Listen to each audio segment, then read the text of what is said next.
Check, check, 1, 2. Check, check, check, check.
What's up, everybody? Welcome. Oh, I'm a little hot here. Let me turn myself down. What's up, everybody? Welcome to MyDunnLife, and this is the Writer's Corner. This is where I join you live, talk about topics of the motorcycle community, and today we're going to talk about the Million Dollar Bogan, and we're going to talk about whether or not Harley Davidson is right or wrong in their response to one of his videos.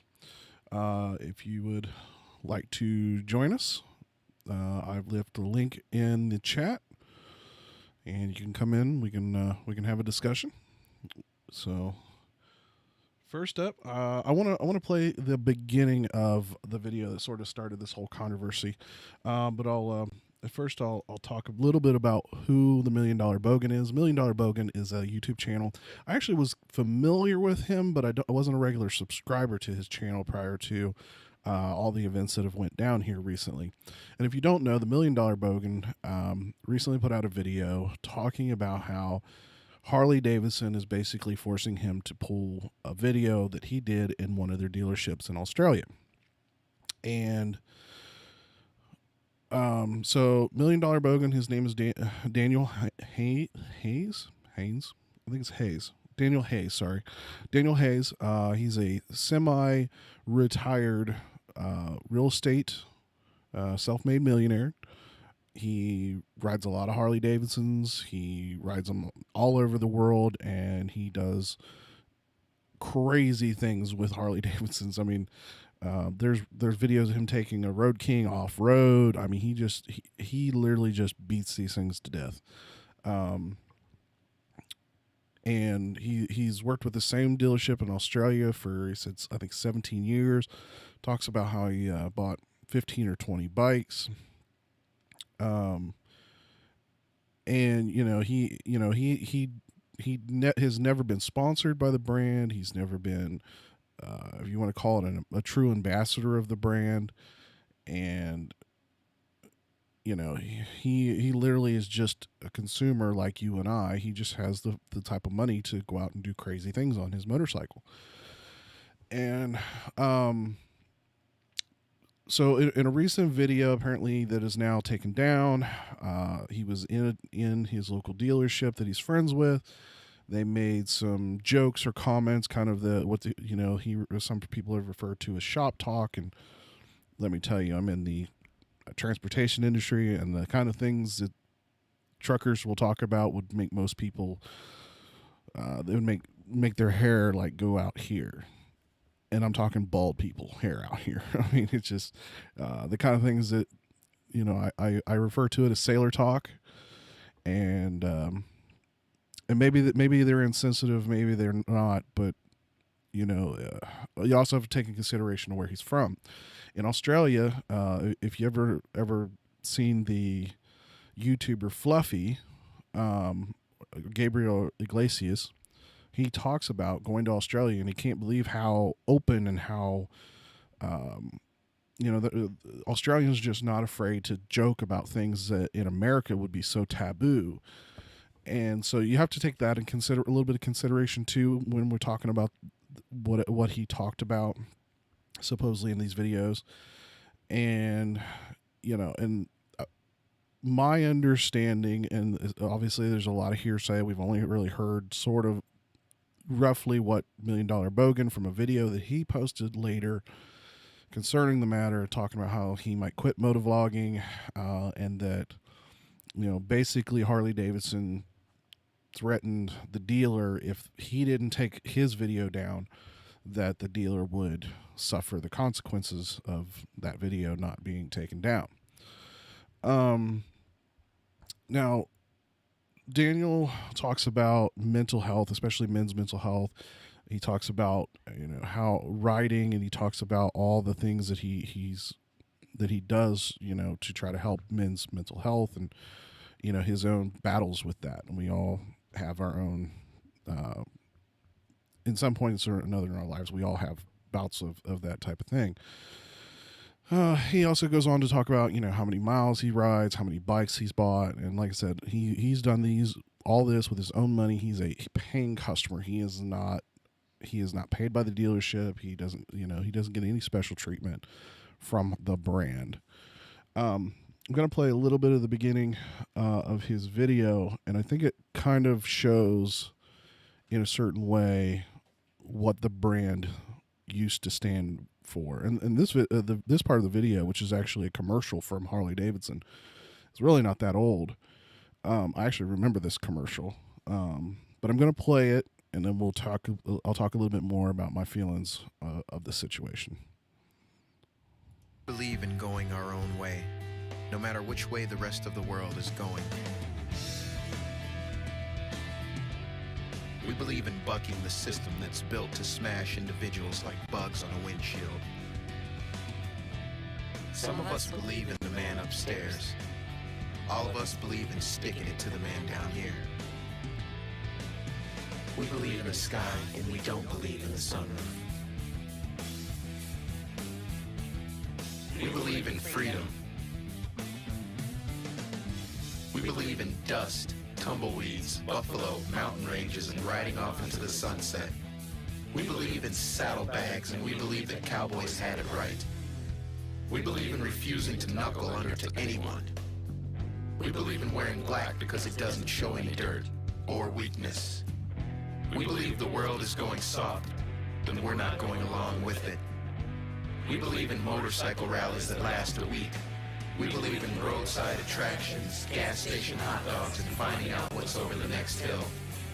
We believe in rumbling engines, pistons the size of garbage cans, fuel tanks designed in 1936, freight train-sized headlights, chrome and custom paint. We believe in flames and skulls. We believe life is what you make it, and we make it one hell of a ride. We believe the machine you sit on can tell the world exactly where you stand. We don't care what everyone else believes. Amen.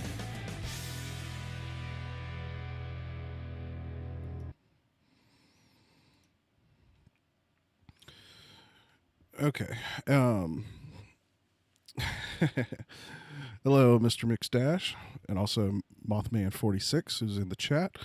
And I told that's part of the things that that really bothers the crap out of me about this whole situation.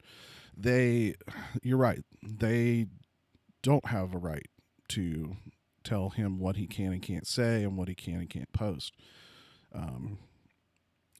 But the problem was he basically was forced because of his relationship with the dealership to take down the video, or the dealership was going to reap the repercussions of that video. And so, and that's, I think that's a lot of people there's been that whole two sides. One side says what he said was totally wrong. It was, what he said was totally wrong, and the dealer Harley had every right to do what they did. And the whole protect the brand thing. And we've seen in one of their own infomercials that that's not supposedly the Harley way. But that's honestly what the Harley has turned into. They're a bunch of bean counters. They're a bunch of corporate people who probably don't even ride a motorcycle, or if they do, it's to show off in front of, for some, social media or other. I mean, Jiminy Christmas, they got Jason Momoa. They're paying him millions of dollars to do videos. Jason Momoa ain't going to sell motorcycles. People are not going to buy a motorcycle because Jason Momoa rides Harley. It's the ground roots people, owners of Harley Davidson, who talk about Harley, who own Harley, who live Harley. Those are the people that are going to sell Harley Davidson to the next customer. And the big, I guess the big fight is it freedom of speech, or is it freedom of consequences? A lot of people are like, well, you can say anything you want, but you can reap you got to reap the consequences. Well, freedom of speech is freedom of speech, and to me, having being on one side or another is not an option. You can't freedom of speech is freedom of speech for everybody in my book.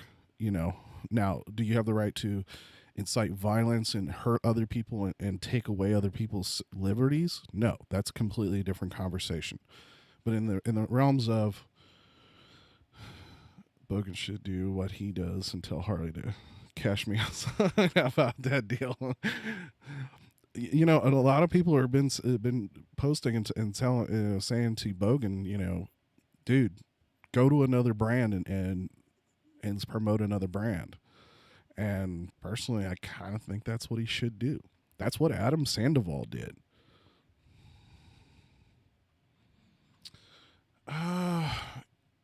You know what? I don't know what exactly the Australian laws are as far as freedom of speech. I know they have something similar, but I don't know to what extent that goes. But like I said, for me, whether yes, your comments can be racist, sexist, whatever. Those are still, if that's your personal belief, that's your personal belief. As long as you're not impeding somebody else's life, you can believe whatever you want. You can believe the earth is flat. It's not really hurting nobody,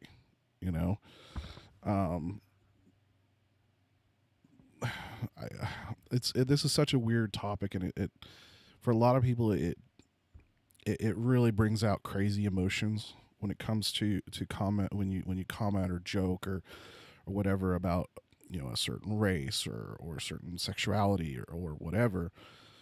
And it's so funny too, because I remember growing up watching Richard Pryor and Eddie Murphy and Sam Kensington. I always mispronounce his last name. That dude was a former preacher, and he screams and he curses, and it was, I call it my education when I was growing up, So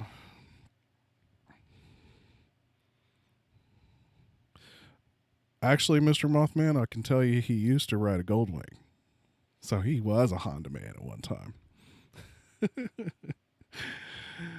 Oh, but yeah, I mean, it's like, I understand to the respect of the brand trying to protect itself in a certain respect, but my problem is I easily would have seen them to tell the dealership, yeah, he sold his Harley or Honda to get his Harley.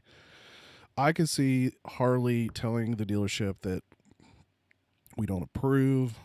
Please do not permit any more of that in your dealership. Da da da da. Even to the point of maybe saying, hey, you can't record videos with him anymore.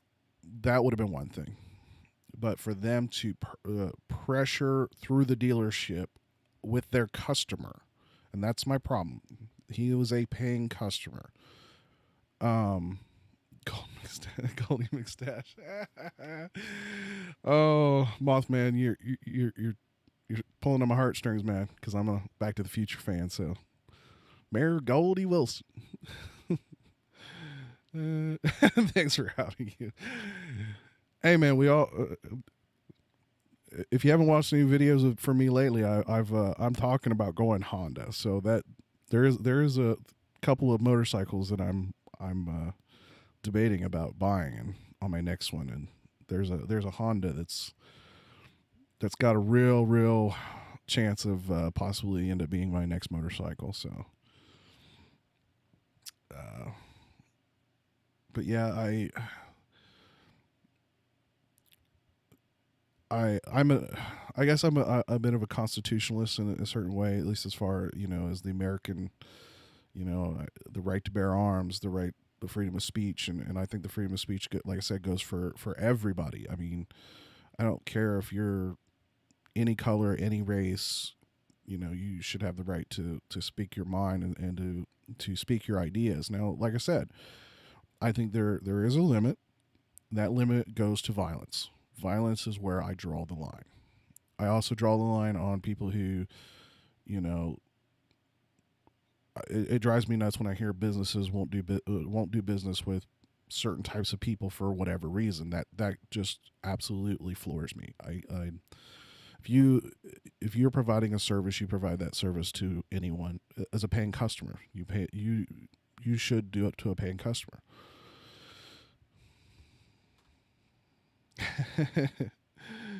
Yeah, I'm a bit of a fair weather rider. Actually, speaking of the bike, for anybody that's watching my recent videos knows that I've ridden a lot with Nash, and him and his family were going down to Myrtle Beach, and he almost didn't want to go, but his mom's like, what's it going to take for you to go? He said a Harley and to trailer the bike down to Myrtle Beach. She said, well, we'll let you trailer the bike, but you're not getting a Harley. So, me being me, I offered up the Harley. He took me on the offer. So the Harley got to go to Myrtle Beach without me, unfortunately. And he had a lot of fun. That was for Mothman. He quit a month ago.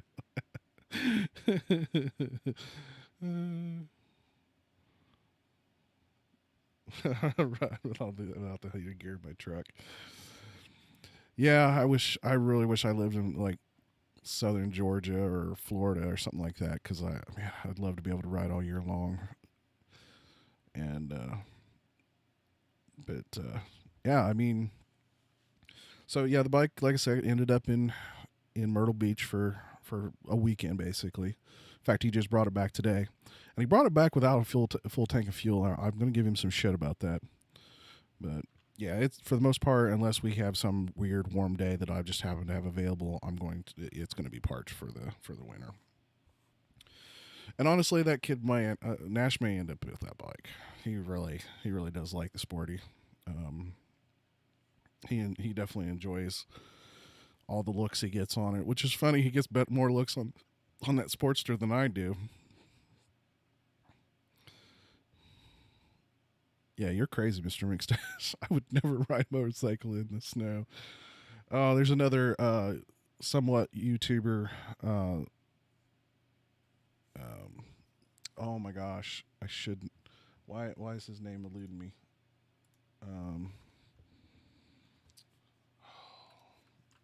Now you can make me search it. Also, I'm going to leave a link to the whole video in the chat.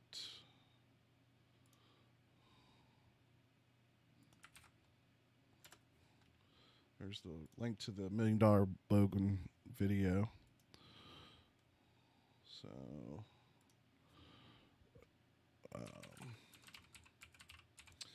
So the other person that I know that loves, like, he rides all year long, and if you haven't checked out his channel, check it out. He rides coast to coast all year long. He does have a brand deal with Yamaha, so he's ridden several of theirs.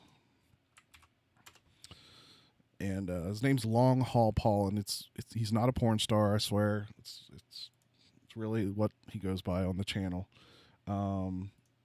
He's more active on social media than he is on YouTube, but if you check out some of his videos, I mean, he literally 4 inches of snow in Cleveland, and he's riding through it.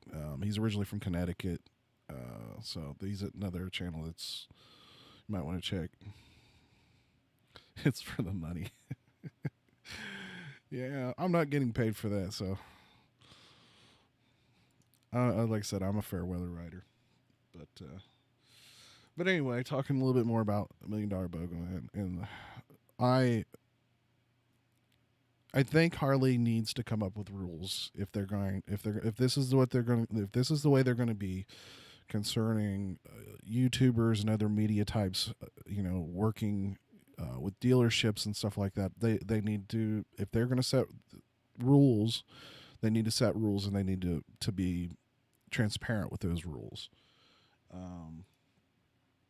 I was watching another YouTuber who was talking about maybe creating like a partner program, and I sort of agree with it, but I sort of don't, because I still have the problem with them telling YouTubers what to do and what to say. Um, I think it muddles your credibility as a YouTuber or as a content creator or as a media type or whatever you want to call it. It'd be like me working for Revzilla and but having a deal specifically with Harley and no other brands. I mean, to do that would be to me a conflict of interest. And the thing is, I love Harley as a brand. I love Harley as a you know as an American icon, and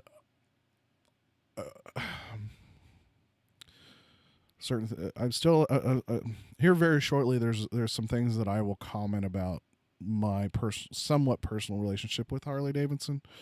I'm not quite ready to reveal that portion of it yet. I've made hints to it, but my bike is purely for pleasure, not transportation, not work. I do a little bit of both if the weather's good enough. But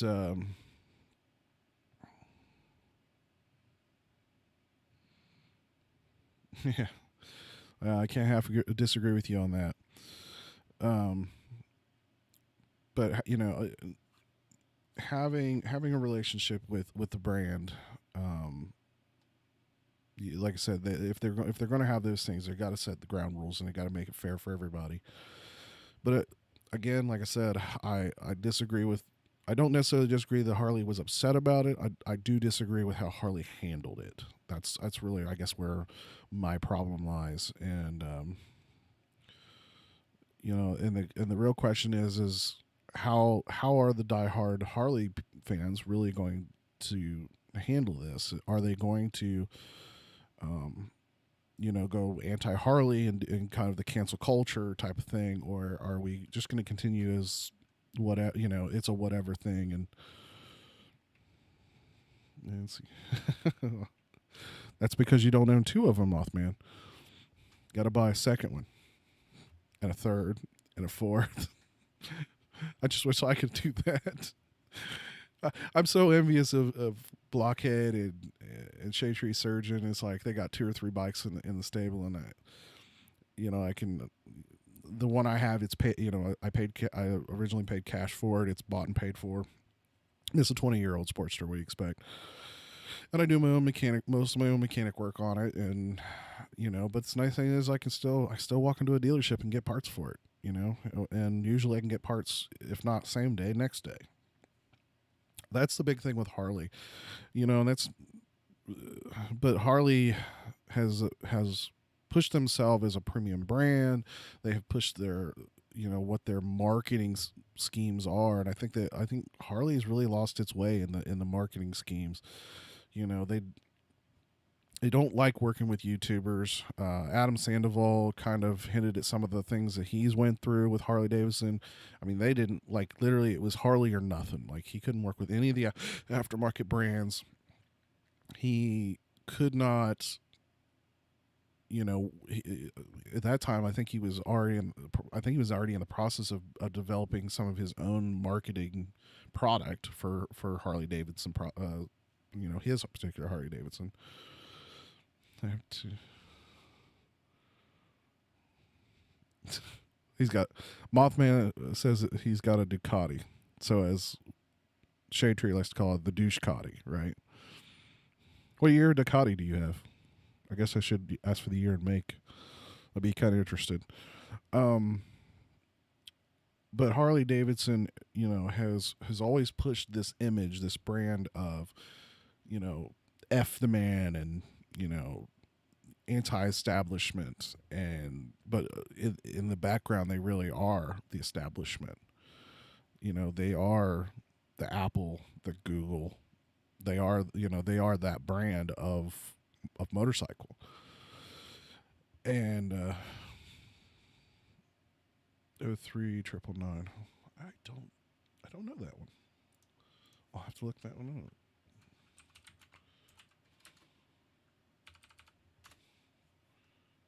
Oh, okay, I know that one.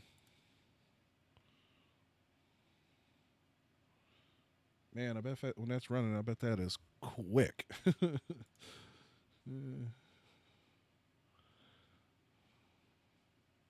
Let's see. Oh 03. Is that the one with the funky headlight, or is it the? Because I know there was one that had the. Yep, that is the one with the funky dual headlight thingy. I think that's the one that they did. They changed it. One is always broke. Yeah, I will admit, Mr. McStash, you've definitely had more issues than a lot of people I know with Harley Davidson motorcycles.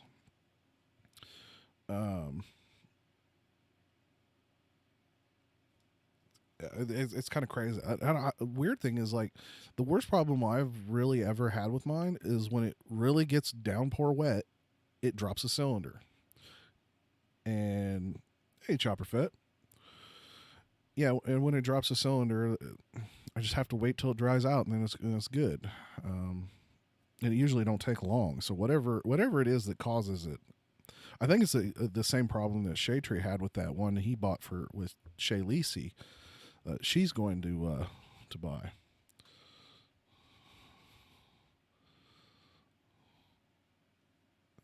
Let's see. Dakota is on a short list. However, Kawasaki might be. Kawasaki. The only problem with Ducati is the dealer network. A lot of the dealer, from what I've ever heard about Ducati, is dealers hardly ever have parts in stock. They take forever to get, and they're not cheap. Usually parts are not cheap. Kawasaki, on the other hand, is usually pretty good, especially if you got one of the more popular models. You don't have one of the obscure models that you come to find. I'll put this in the chat in case anybody wants to join in and chat. Wow,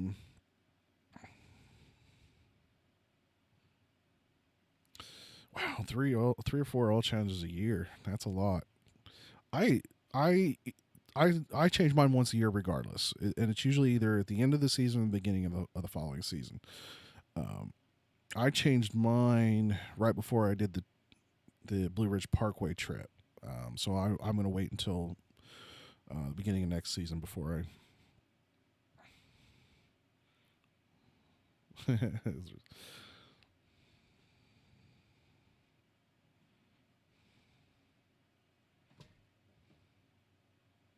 Wow, that is expensive.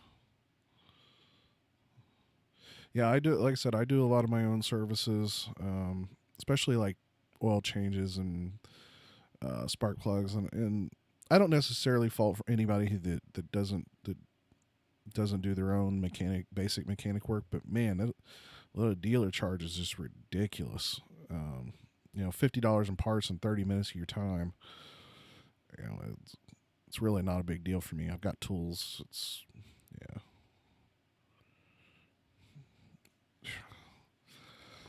Man, tires are expensive. And I'm not mistaken, you, Mr. McStash, you buy the good stuff too. I don't think you buy the cheap tires. Yeah, and especially on some of those Ducatis, I think, if I'm not mistaken, some of them you gotta, like, every so many miles you gotta adjust the valves and stuff like that. Yeah, and Harley dealers are some of the worst when it comes to. I mean, they're okay as far as basic parts, but man, you get into some of the crazy stuff, and especially in the service department, man, I don't know how people afford some of some of these bikes.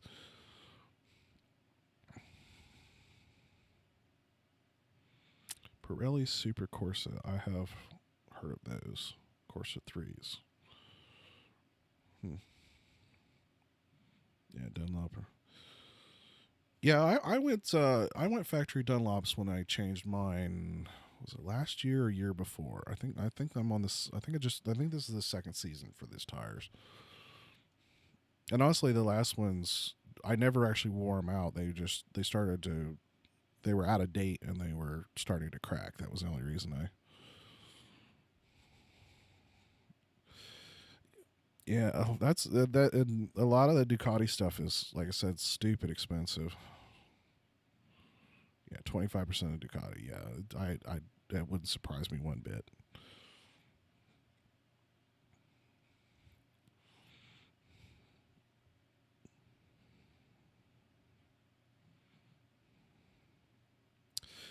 The Bridgestone RS10s are, they're really more of a, they're a sticky tire. They're not,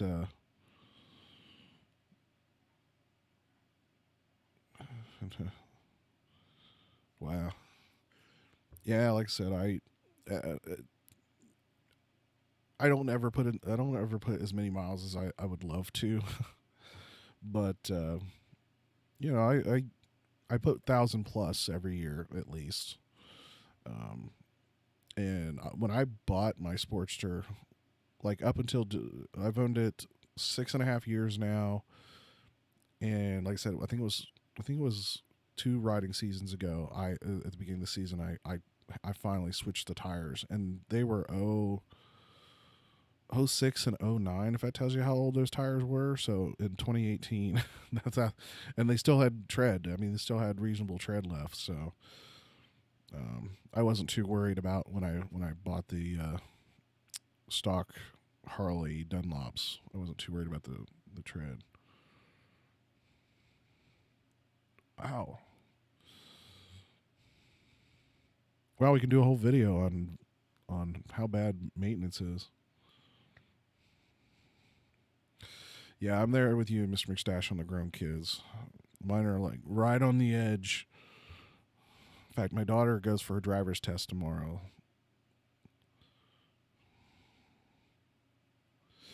Yeah, Chopper Fett, you definitely, because you just had another baby, so yeah, your life has really been turned upside down. I remember what number 2 was like. God, I still don't know how I got through it. And I got one friend, his kid was 18 plus, and then he he got with a girl and she got pregnant, and it was like, oh man, you're crazy. Yeah, yours is not.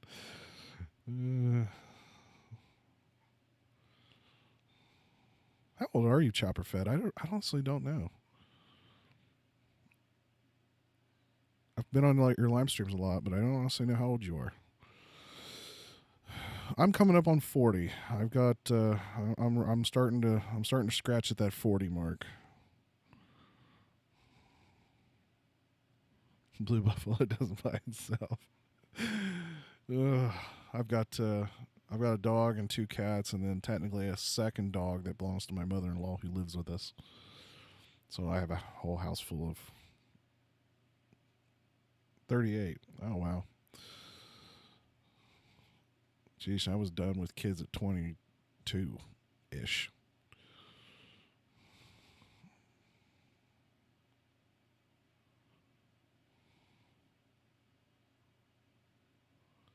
All right, we'll see you later, Mr. McStash.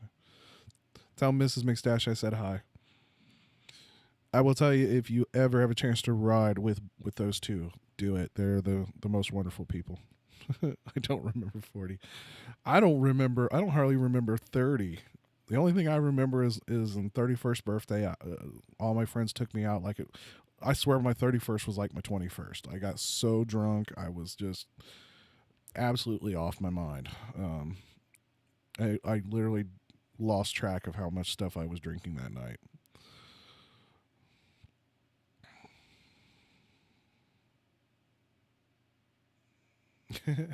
Graduated preschool.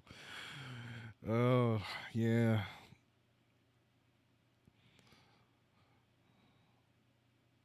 You know, it's funny having family at a young age, semi young age. I mean, obviously I was out of high school and all that, but man, I'm looking back now, thinking about what I was making and what we were doing at that time, and I'm like, man, it's no wonder I obviously didn't have a motorcycle at that age. But it's also too, it's like, man, how did we afford the diapers and the formula and the babysitter, and plus me and wife tried as much as possible to work obviously each other, but that's impossible to do directly. I mean, there was always at least, I mean, you always had to have somebody watching the kids for a couple hours, and growing up as a somewhat poor kid. I mean, I literally at one point lived in a house that had no running sewage. Like my sink ran out the side of the house, and we had an outhouse, and we had a bucket with a toilet seat on it. That's literally like I can say I grew up poor. I have come a long way in my days. But I worked hard. I tried to do what I could to move up, and I'm at kind of at a crossroads right now. And like I said, whenever things are a little more settled, I'll sit down and talk about kind of where that's at. But yeah,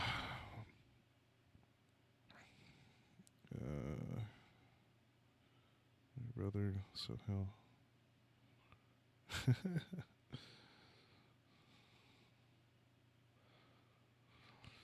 Yeah, my brother, he's a year and a half younger than me, and he was definitely more the wild child than I was. I was a little more, had a better head on my shoulders. Thankfully, the Navy straightened him out. I actually have I have one full blood brother. I have two half brothers and a half sister, and then my mom is one of 12. My dad's one of 7. Plus, I think he had 3 or 4 half brothers and sisters. And then my stepdad's like one of 7. Yeah, 7. I mean, grew up in a big family.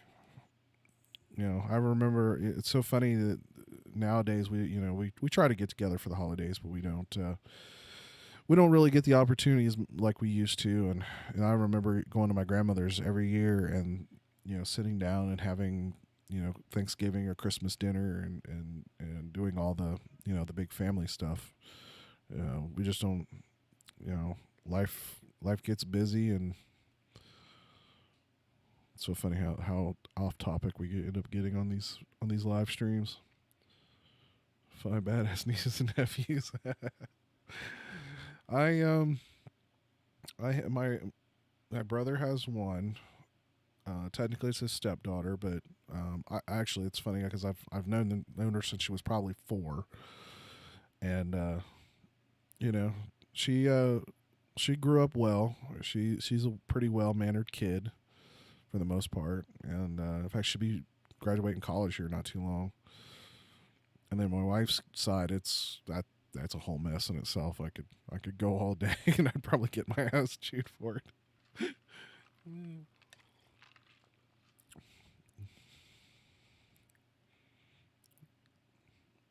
Mothman or Chopper Fat, feel free to jump in if y'all want to just chat. I'm all for a chat. We can chat about Harley. We can chat about life. I don't care. I'm just kind of having fun with this. I just figured at least at the first part, I'd give my thoughts about the whole Harley Davidson $1 Million Bogan thing.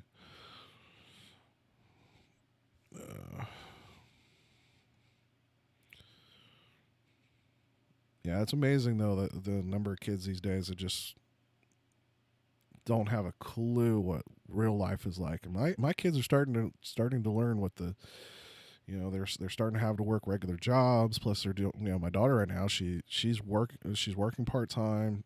She's taking a college course, and she's got high school, and she's got cheer. She's getting ready to start cheer up for the winter season, and she does comp cheer. So it's going to be her schedule's going to be nuts.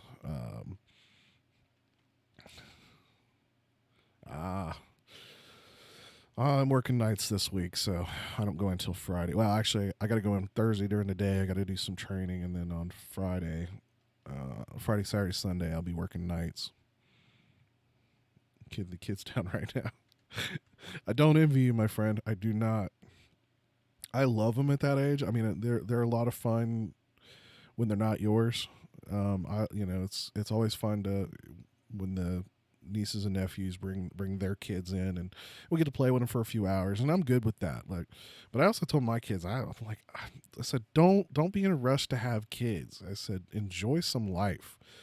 I said, if there's anything, me and the wife sort of both agree that we didn't take that time to really properly build our careers, and we would have wished we could have done that. We love our kids. We wouldn't give $1 million for them, but you couldn't pay me $1 billion to have another one.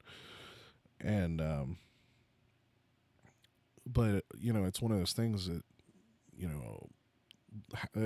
building the career and building the life. I really wish we'd done that first, and then moved into having a family and children. Robitussin, honestly, tasting vodka for kids.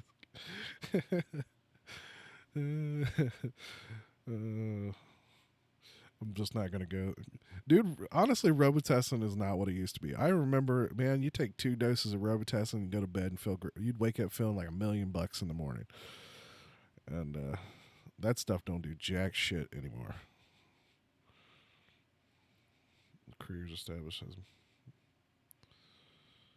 yeah, exactly. Cash flow is my, I've had some unfortunate, unique experiences with my children. One that I hope that most other people don't. Um, I've the one I call my son is technically not my son. He's my stepson, but I've raised him since he was 6 months old, and I've had to have dealings with his biological father that just wasn't very pretty. It's still not pretty.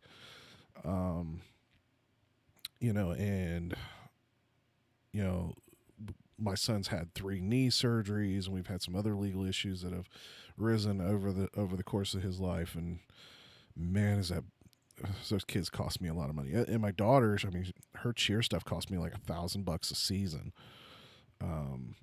for her uniforms, and she always has to have training and stuff like that. So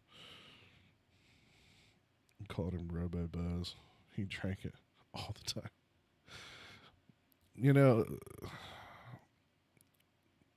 A lot of people talk. It's so weird. I see these stories talking about kids who huff paint and do all kinds of weird, stupid shit, and I'm like, I mean, we as a kid we did stupid shit too, but most of our stupid shit was Mad Dog 2020 and marijuana, and most of us turned out okay. Some of us turned out alcoholics and drug addicts, but there's always that group. But the kind of shit these kids are doing with heroin and, like I said, huff and paint, and it's like, man, what are you guys doing to yourselves? It's like, it's not about getting high. It's not about having a party and all that kind of stuff. You're just killing yourself. That's all you're doing. That's to me that's where we talk about mental health. That to me that's a sure sign that your mental health is not there.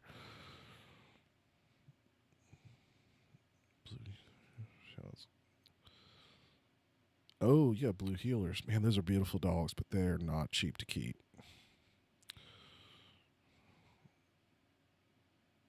Yeah, those are. I'm definitely like, I love cats too, but like if I had a choice between a cat and a dog, I will 99.9% of the time I will choose a dog over a cat. In fact, my 2 cats, I love them to death. They're actually brothers. We got them from the same litter. One is a really beautiful gray, and the other one is the Garfield color. I mean, he's kind of that stripy, and honestly, the Garfield one, like we call him Garfield. We named him Garfield because he's an asshole. He really is an asshole. Hard-headed dogs, yes. Growing up, I had a pair of Razorbacks. Everybody calls them something a little different. You'll instantly know this dog if you ever see it. It's always this reddish brown color, and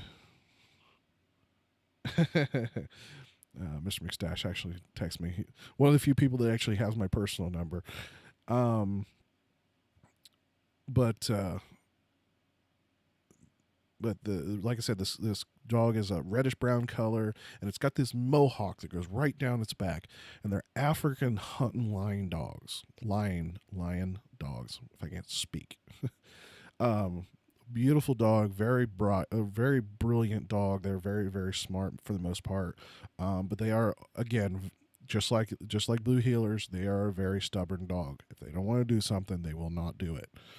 I had a pair of them as a child, and I had a male and a female. The male was so weird because they were complete opposites. The male was dumb as a brick, but that dog could hunt.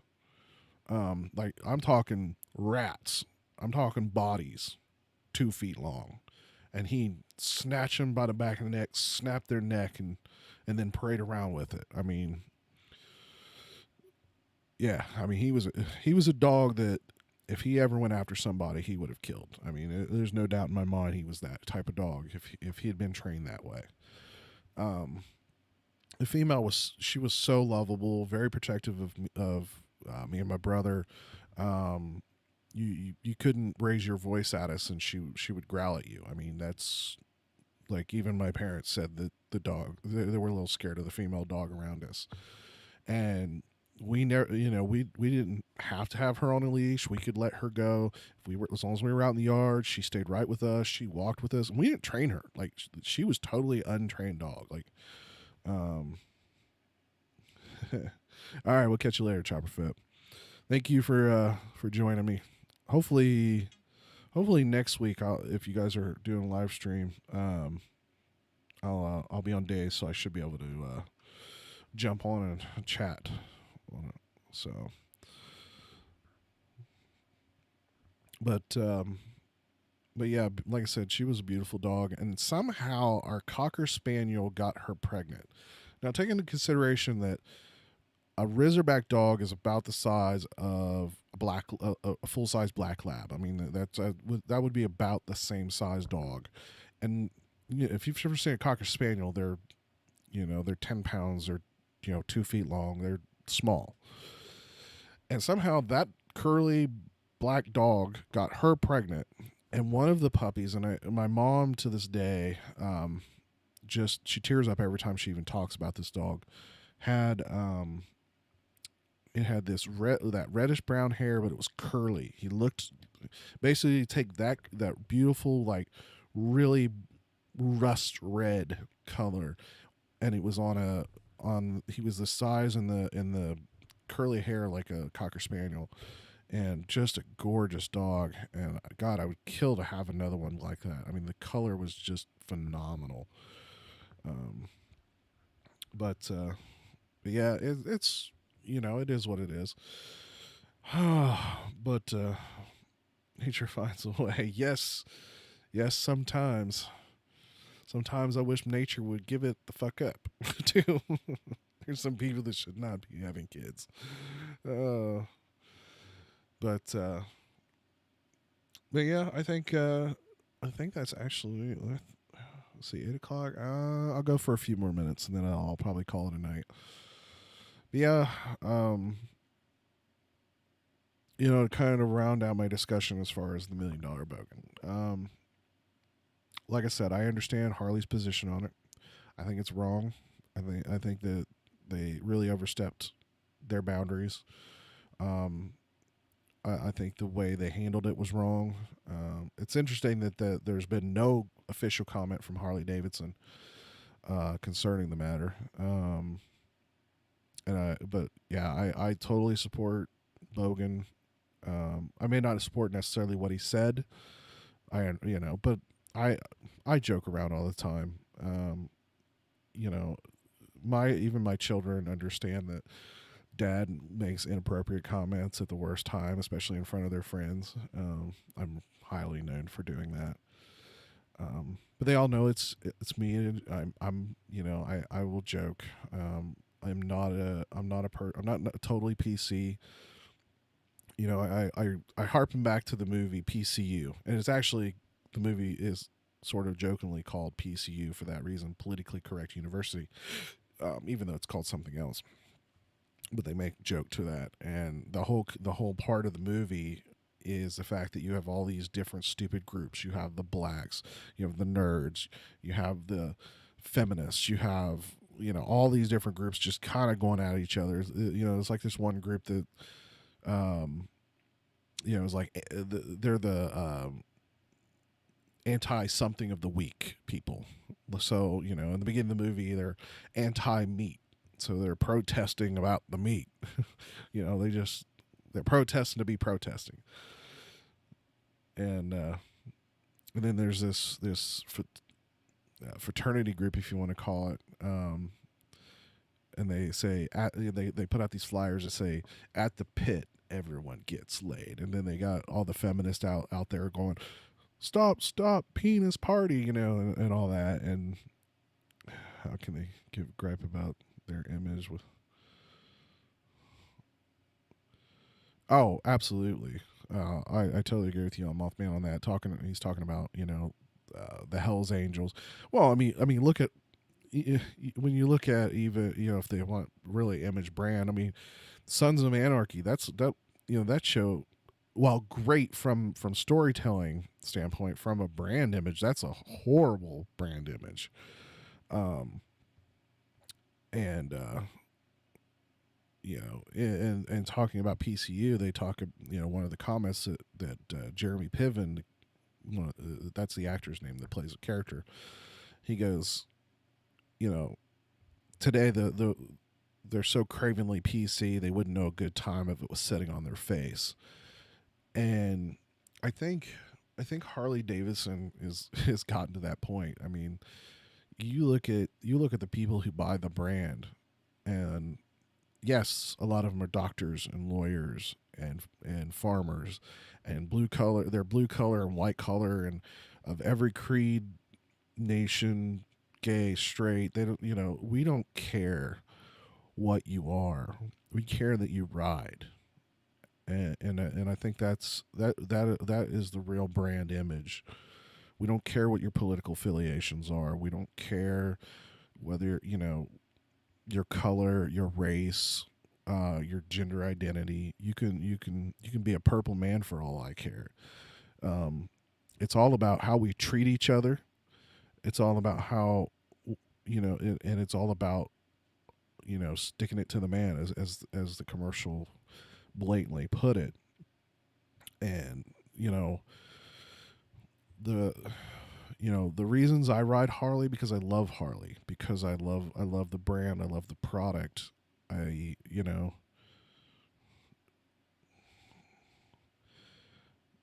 um I could almost agree. For me though, I would say Piven would be the millennial generation of Richard Pryor, or he was definitely, when it comes to that non politically correct. For me, even though I did watch a lot of Richard Pryor, I watched a lot of, I loved when Eddie Murphy was doing stand up, and I understand why he doesn't do stand up anymore. But God, I would love for him to do a proper stand up.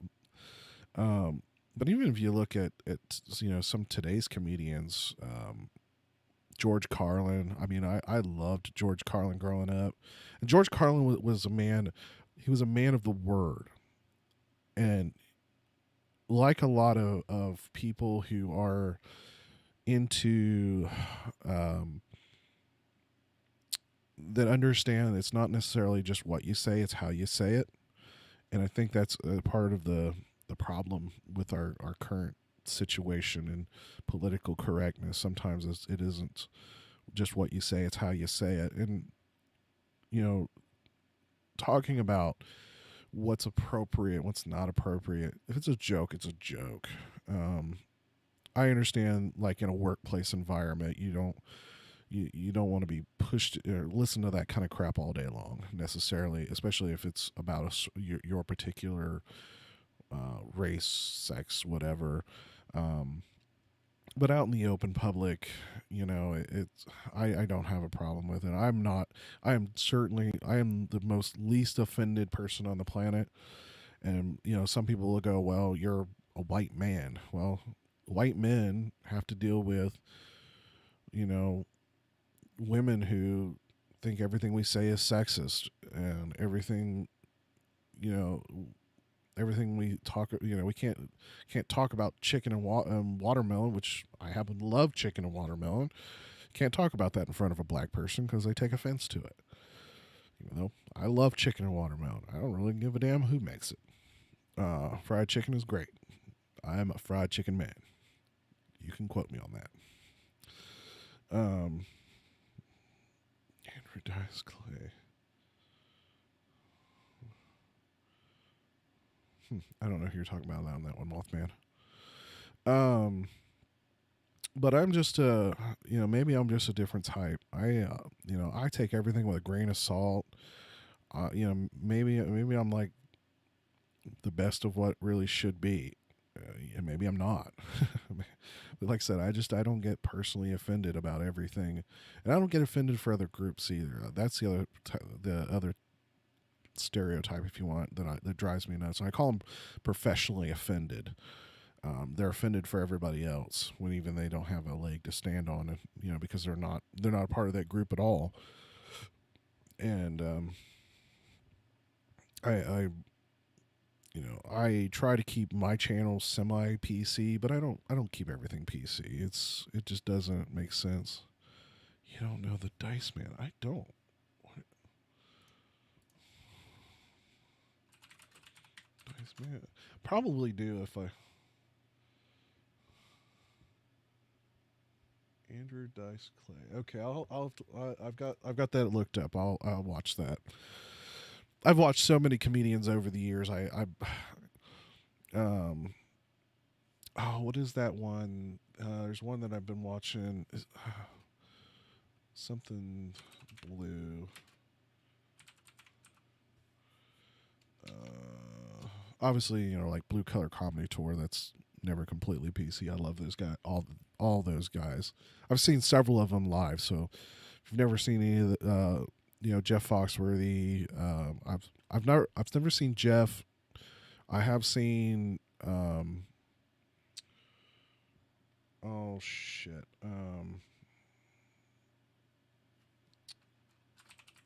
I gotta look up their names because my brain is not functioning. Let's see.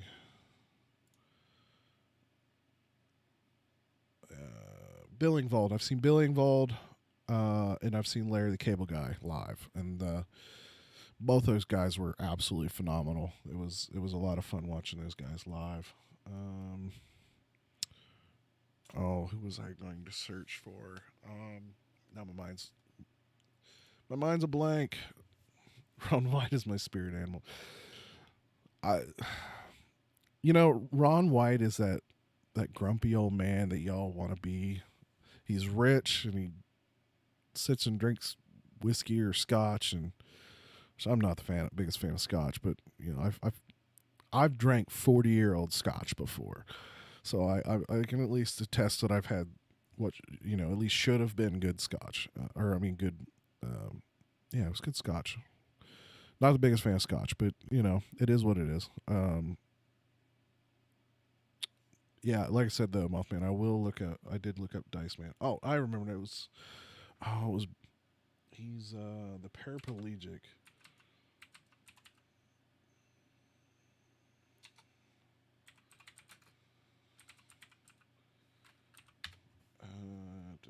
Josh Blue. Josh Blue. If you have never seen his comedy, it's real funny. And funny in like I'm going to a special place in hell funny. And the definitely I've seen so much of his stuff on like Facebook and YouTube. And if I haven't seen it, I try to watch it because he just absolutely cracks me up. And he essentially makes fun of himself and makes fun of his group, but head to the mill. Oh, I know that feeling. You be safe out there, Mothman. We'll catch you later. Thanks for joining me in my chat. Sometime though, we gotta do a live stream together. But yeah, like I said, I think that people get too easily offended. And I guess for me too, it's like when I think about being offended or whatever, there's so much energy that you put into being offended. It just to me is not worth it. Like I could not like something, I may not like what people think about Trump or think about Biden, but I understand their stance. I don't necessarily agree with one or the other, but yep, we'll catch you later, Mr. Mothman. And but as long as you can have a civil conversation with me, even if we don't agree, I'm definitely, like I said, I don't get offended by that type of stuff, and it's, um, but yeah, like I said, to me, I think this was a way overstep from for Harley, and I definitely don't agree with how they handled it. Um, I would love to. I'd love for Bogan to sit down and even with one of the bigger YouTubers and talk about what really happened and what was really said. I really love to hear the full story, and that's part of the problem. We don't have the full story as it sits, and I would really love to sit down and hear the whole story concerning it. And I hope he doesn't. I hope he continues to make videos. Like I said, he's done a lot of great stuff with talking about mental health, which is a huge thing that a lot of people are afraid to talk about. I myself, I've suffered from panic attacks, and I've at least by 10. Okay, daughter's working the closing shift tonight. Um, I've had panic attacks before. I have anxiety when it comes to groups, and I have claustrophobia. I have a fear of heights, and I've there's a lot of and sometimes if I don't get enough sleep, I can be a total, especially if I've learned that if I've really sleep deprived, and I'm talking like there have been times where I've been up for like 30 hours, I literally will start talking reverse sentences. I will get angry and frustrated. Like I will fly off the handle, which I am normally not that kind of person. I don't normally do that. Um, and my wife will tell me she's pushed my buttons quite a bit over the years, being married for over 16 years. We've gotten into spats before, and she knows that I'm not the person to immediately flip out. You really have to push me to the breaking point. Like you really have to push me to make me really angry. I can be upset. I can, I can be, if you want to call it angry, but to push me to the point of screaming and yelling, and like you really have to push me to a crazy point to get me to that point. Like I said, that's just me. And growing up, I was never a popular kid. I'll be honest, I have more of a relationship with the people I went to school with now on Facebook than I ever did when I was in high school. And to not say that I didn't have thoughts of suicide and things like that would be completely wrong. I mean, we've all had those moments, and there were a lot of I was lucky enough to have a few close friends, and I kind of I really had to work at trying to get through that moment or moments in my life. And I think we all have those moments, and it's ultimately how we handle those moments, whether it's with the people around you, whether it's therapy, whether it's finding something, if you want to call it, to live for. And motorcycles, one of the things a lot of people talk about wind therapy, or riding therapy. We call it a couple of different things. I like to call it wind therapy, but it's one of those things that when we talk about it, it's really a part of the riding experience. And when you're focused on the road, you're so focused on the ride and the road and what you're doing, and especially on a motorcycle that's so mechanical, and it's not like driving a car. It's a completely different visceral experience, and to experience the full the weather and the trees and the farms and just every bit of that is something that will very much help clear your mind.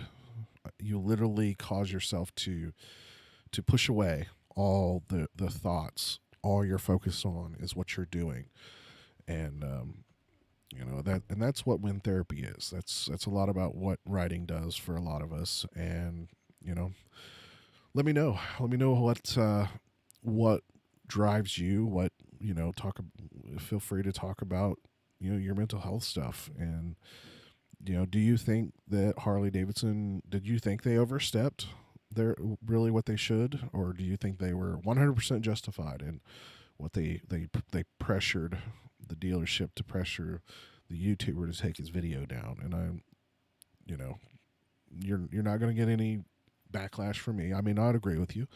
In fact, there was one video I commented. I respect your opinion, but I do disagree with a lot of your thoughts on it. And and his response to me, said, "Thank you," and and that's the thing. You can be respectful and not agree with somebody. Being offended doesn't make you right. I think that is a perfect example of a way of thinking. Just because you're offended doesn't make you right. So I think that's where I'm going to end this particular episode. There's going to be a lot more. I've got a couple more videos in queue for the rest of this season, and then going to be a lot of talking head videos and live streams. That's going to fill out a lot of my winter season. I don't know if it's going to be an every week thing, but at the very least I'll try to keep it at least every other week until we ride again, until the warmer weather arrives. Here in a few weeks, I will have my kind of a year in review video, talking about what I've done and talking about the people I've met and the people that I've somewhat call my friends, as far as in the community, in the motovlog community. So make sure you hit like and subscribe down below. And like I said, I'll make sure there's content coming throughout the winter. I've had some requests talking about doing some basic video editing, so I'm probably going to start working on those videos here very soon. So as I always say, ride safe, ride often, and have a great day, have a great week, and we'll catch you in the next video. Later.